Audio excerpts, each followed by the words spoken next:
তো বন্ধুরা, আমরা এখন আমাদের গ্রাম জোরানপুর, থানা কালীগঞ্জ, জেলা নদিয়া। মন্দিরটা একটু মাঠের দিকে, তা দেখতে থাকুন। 2-3 মিনিটের রাস্তা। এই বাঁশতলাটা মন্দিরের মধ্যে আমার 2-3টে বন্ধু অলরেডি আছে। আমাদের দুজনা যেতে একটু লেট হয়ে গিয়েছে, তাই এই যে বাঁশ গাছ দেখছো, এই বাঁশ গাছ তলাটা পার হলেই মন্দির। আমরা মন্দিরের সামনে চলে এসেছি। এই দূরে দেখতে পাচ্ছ, এটা হচ্ছে বটবৃক্ষ। এই গাছটা আজ থেকে আনুমানিক 110 বছর পুরাতন, মানে গাছটার বয়স হলো 110 বছর। এই বিকেলে এখানে ছোট ছেলেগুলো খেলা করে। দেখতে পাচ্ছ, আমরা 4-5 জন মন্দিরটা পরিষ্কার করার কাজে লেগে গেছি।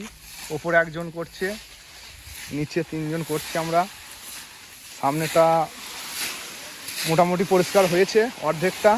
আশা করছি আর 1 ঘন্টার মধ্যে আমরা সম্পূর্ণ মন্দির চত্বরটা পরিষ্কার করে ফেলবো।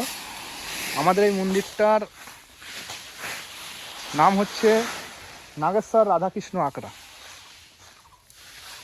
এটা হচ্ছে আসল মূর্তি। এখানে পূজা হয়, নিত্য পূজা হয়। মাঘ মাসের 1 তারিখে এখানে একটা বড় অনুষ্ঠান হয়। সারাদিন ব্যাপী হরিনাম সংকীর্তন হয়। তারপরে আশেপাশে 2-3টে গ্রাম 4-5 হাজার লোকের আয়োজন করা হয়। আর শিবরাত্রির দিন এখানে পূজা হয়। তা এই যে মূর্তিটা দেখছেন, ইনি হচ্ছেন আমাদের পাড়ার একজন সমাজসেবক। ওনার নাম হচ্ছে স্বর্গীয় রবীন্দ্রনাথ বিশ্বাস। ইনি একজন প্রাক্তন কলকাতা পুলিশের কনস্টেবল ছিলেন, কিন্তু বিগত 1.5 বছর হলো উনি স্বর্গবাস হয়েছেন। তা ওনার স্মৃতির উদ্দেশ্যে ওনার স্ত্রী এই মূর্তিটি এখানে 3-4 মাস হলো স্থাপন করে দিয়েছেন। ওর কদমে কাজ চলছে। উপরে একজন, একটা আমার ভাই পরিষ্কার করছে, নিচে 3 জন করছে। দেখা যাক, বেশি নয়, আর 1 ঘন্টার মধ্যেই হয়তো কাজটা সম্পূর্ণ হয়ে যাবে। আজকে আমরা একটু ফ্রি আছি, একটু কাজের চাপটা কম আছে, তার জন্য আজকে সবাই মিলে পরিকল্পনা করলাম যে মন্দির চত্বরটা আজকে ভালো করে পরিষ্কার করা হয়। আমরা পরিষ্কার করি, মাঝে মাঝে করি, হয়তো 10 থেকে 15 দিন অন্তর। যেহেতু বটবৃক্ষের পাতাগুলো সব ঝরে গিয়েছে, আবার নতুন পাতা গজিয়েছে, চারিদিকে সবুজ আর সবুজ। এই মাঠের মধ্যে মন্দিরটা পাশে কাঁঠাল গাছ, আম গাছ এইসব আছে। এই দূরে কাঁঠাল ধরেছে দেখতে পাচ্ছেন, বিভিন্ন রকম গাছ আছে। আর ওই যে ঘরটা দেখতে পাচ্ছেন, ওই ঘরটায় যখন কোনো অনুষ্ঠান হয়, মানুষজন থাকে, রান্না বান্না করলে খাবার সেগুলো রাখা হয়। যেহেতু এখানে আর অন্য কোনো তো জায়গা নেই, আর কলের ব্যবস্থাও আছে। ওখানে একটা টিউবওয়েল আছে। ছেলেটি খাওয়ার জন্য জল নিতে এসেছে। এই কলটা 2-3 মাস হলো সরকার থেকে আমাদের এখানে বসিয়ে দিয়েছে। খাওয়ার জন্য জল পাওয়া যায় এখানে। মাঠ থেকে যারা আসে তারাও এখানে জল খায়, আবার মাঠে খাওয়ার জন্য জল নিয়ে যায়। অনেকজন বাড়িতে খাওয়ার জন্য জল নিয়ে যায় এখান থেকে।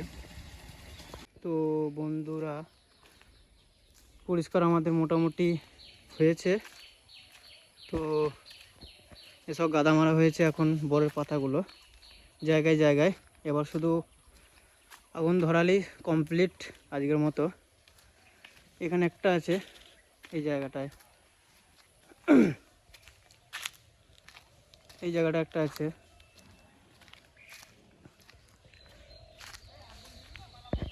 এই জায়গাটা একটা আছে, গাদা মারা আছে। এখন আমাদের ভাই এখন আগুন ধরাতে একটু ব্যস্ত আছে। অলরেডি ওটা পুরো ছাই হয়ে গেছে, এখনো পুড়ছে। দেখ ভাই, তাড়াতাড়ি আসো, তাড়াতাড়ি আসো।